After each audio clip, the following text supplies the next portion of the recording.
Hello, welcome back to another video. In this video I'll discuss about how to read all elements of an array in Java. You can see that this code we have written in our previous example, that how we can find out the size of an array. Now you can access the elements that are present in an array inside an array using different types of loops. For example, you can use for loop, you can use while loop, you can use do while loop. Also you can use the enhanced for loop. So now I'll show you first using the for loop, and then I'll show you using the while loop, do while loop, and for each loop. So what we have to do, you just have to take a for loop over here like this, where we have to initialize the value of I. This is the initialization condition. We already discussed about the for loop, you know about this. And this part we have to specify the number dot length. We discussed about the length attribute in our previous video.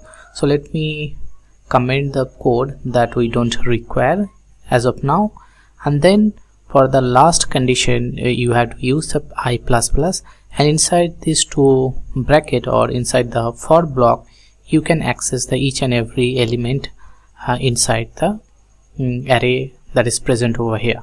So for that, what we have to do, you just have to write system.out.println. if you want to print the index of the positions or index of the array element, then you can print using I.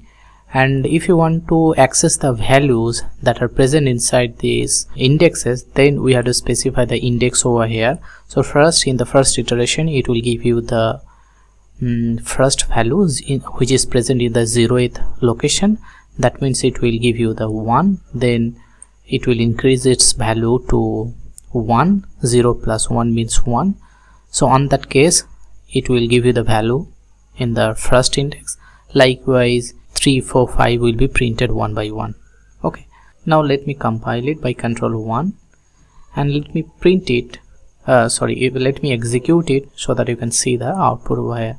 So as you can see, in the 0th index we have 1, in the first index we have 2, in second index 3, and fourth index it is containing 5. So like this way you can see the values.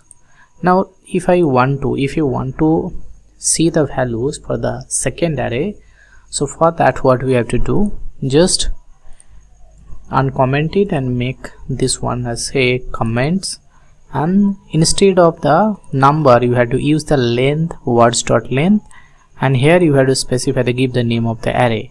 So if you'll do like this, you can easily get the values whatever the present inside the array.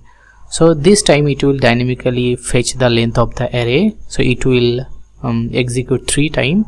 On the previous example it executed 5 times because the length of the array was 5.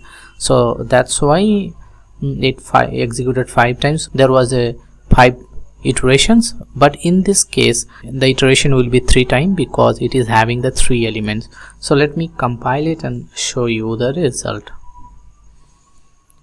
So in this case you can see that it is having 0, 1, 2 index, and the values are Java, Python, and C++. So in this way you can see or you can read all elements of an array in Java. So I have shown the example using the for loop. So instead of for loop there is enhanced for loop, or we call it as a for each loop. You can use that as well.